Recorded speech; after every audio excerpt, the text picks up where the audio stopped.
so excited to be able to partner with them again. Do you get homesick for the UK? I want to go home. Gotten to a point where we can't get any further without funds, and we're going for it. If you could change one thing about each other, what would it be?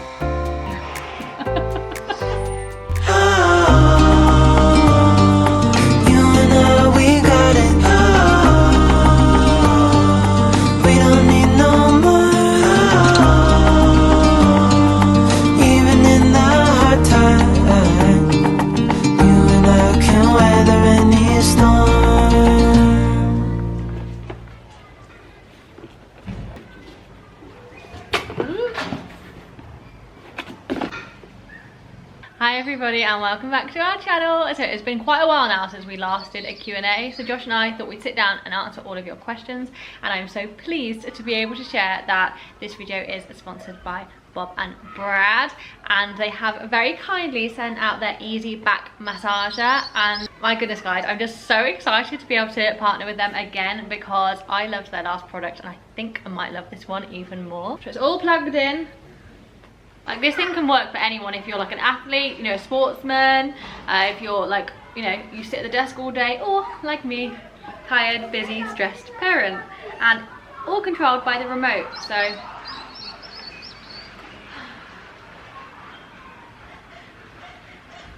it is so surprisingly like well powered. It's a deep tissue massage, so everything can be controlled by this remote, and you can put heat and all sorts of different settings. It's so easy to use, and yes, it's actually so good. So it's supposed to mimic like a professional massage. I feel like it does a good job. You guys can't even see what's going on. Let me show you. Josh used it the other day, and actually I had to wake him up because you're not supposed to sleep using it. We're ready.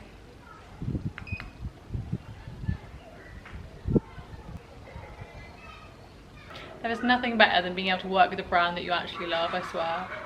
So good. I have no hesitations in recommending this to you guys. Even you used it the other day and liked it, no? You tell everyone about it. I used it last time, the other day, and then he had to wake me up because I had to sleep. You were so relaxed you fell asleep. Straight away. And it has a safety feature which turns off after 15 minutes. So if I wasn't there to wake him up, it turns off after 15 minutes anyway. I won't be asking you for massages anymore. You can't even sleep now. I know, I swear we're not going to do this Q&A. So I highly recommend Bob and Brad back massager. Right guys, Q&A time. Got a load of questions. I haven't put them in any form of logical order, they're just as they are. So, what is Uganda like in terms of buying second-hand items? Is there Facebook Marketplace, car boot sales, etc.? No to Facebook Marketplace, I don't think so. But people do sell. There's like an well, it's kind of an expat group. It's actually a mixed group, isn't it? The group for ginger, and people do sometimes put things on there that are for sale, or sometimes I think they do like sales at the Hangout, which is like an American-owned place. Second-hand things you can. Oh, but everything, yeah. Well, so everything is technically second-hand. That's in terms of like buying off someone specifically that was theirs. A lot of the expats leave and do big sales, but everything is actually second-hand here. Like if you go to the markets, everything is second-hand. It's all been, they get it all in big like sacks from abroad. Yeah. There's even more, but there is a lot of second-hand. All the new stuff is like cheaper China stuff, cheaper Chinese stuff, isn't it? Do you get homesick for the UK? Yeah, all the time. All the time. Obviously I miss family and friends, but I miss home comforts, I miss food, I miss good shower. I get homesick quite frequently and get upset and just like, I want to go home. Don't I? She wants badly to go home.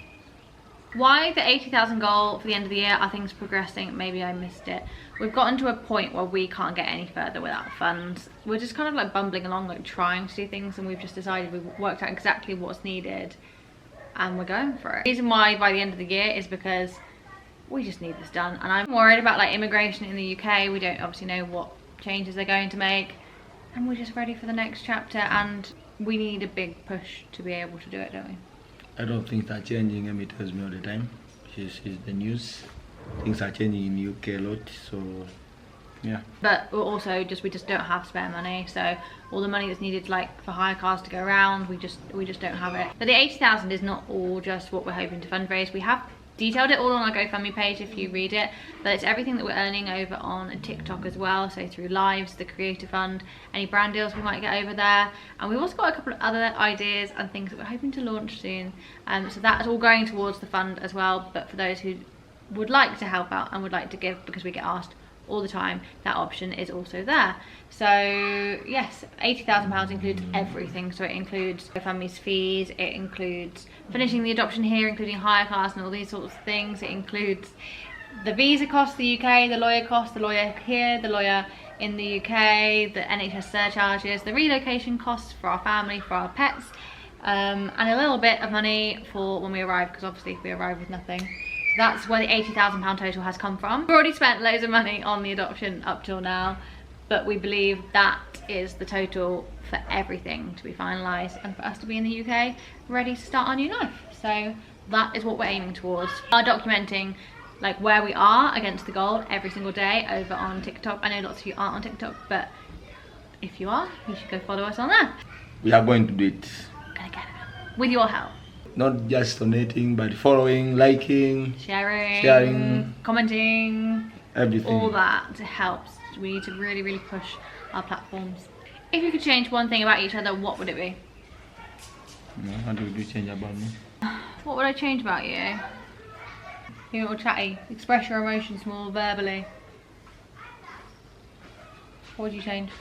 Stop expressing emotions, crying.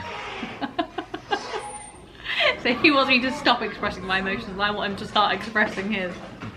Is the Ugandan education system comparable with the UK? Are school classes based on age? No. No. I mean, there is a vague plan for what age they should be in each class, but it's completely flexible. Kids don't go to school for years, go back in, like every class is a mix, isn't it? It's apparently, it's technically, the curriculum's technically based loosely on the UK curriculum. I don't see where personally, but apparently it is. But it's very, it's heavy on retaining facts, yeah, like just remembering so many facts. And then they have exams, is it 3 times a term? 3 times a term? Beginning, mid and end.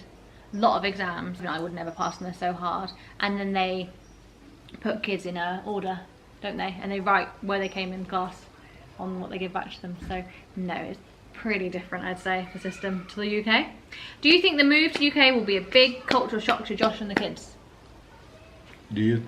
They're asking you. They're asking what I think. I think maybe for Josh, maybe a little bit for George. I think Tallie and James will settle in like this. George is kind of quite set in his own ways, isn't he? Like, I think he likes saying to himself, like keeping to himself quite a lot. He likes things the way he likes them. And I think Josh, yeah, I don't know. I think like the British politeness and stuff, like that's going to be very new to you, to actually have to like say please and thank you all the time. You're gonna have to, or you'll be seen as very, very rude. Don't say thank you all the time. Crazy, isn't it? Right. Do you plan for your own biological child? Hopefully one day. The process for adoption and everything, it's a long story. So maybe when it's done, move to UK, everything, then we can. If I can even have children, we never even tried. Who knows? Josh is dead set, he wants a baby, right? Dead set. I do, I get very, very broody, but then at other times I'm just like, all our kids have like grown up to such an age now that they're like such a lovely age to like adventure with and have fun with. And I'm like, oh, going back to nappies and sleepless nights. But I, if we can, I do believe we will, yes. Do you worry that life in the UK might be boring compared to your lifestyle in Uganda? I mean, I'm counting on it. I want boring. I don't want things going wrong all day, every day, guys. I'm so done. So done. I don't know what is in the UK, so I don't know, but we think life is not going to be boring. I also think there's actually more to do in the UK. So in terms of like activities with the kids and even activities at us, everything like that, there's so much more to do. It's just the day-to-day life will be easier, and I'm counting on it. That's what I want. That's what we need at this point. What are you and Adam most excited to show Josh and the kids when you get to the UK? ooh, so many things. I think the kids will love to go on all the different transports. That's what I loved doing with Adam. I'm sure he'll love doing that. And also going to the beach, because Josh and the other kids have never seen the sea. So going to the beach. Do you plan on homeschooling when in the UK? Or for the children to attend school? Mostly hoping they'll be going to school.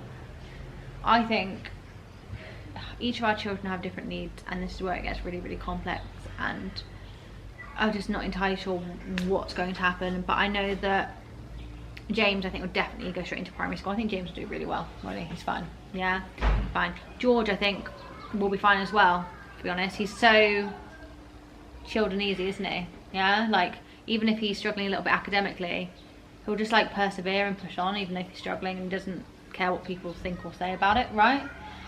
Our difficulties are definitely Adam and Tallie. I'm worried about Adam with secondary, basically. He does struggle academically, but he thrives in sport. But just worrying about like the peers, that kind of thing. A lot of bullying in secondary. I'm just a bit worried about that. Tallie, we're going to have to see. There's obviously lots of alternative sort of schools and things. So, I don't know, we'll see. We're going to see. But I think we'll definitely give schools, actual schools in the UK, a go. Did Josh ever not want to move to the UK?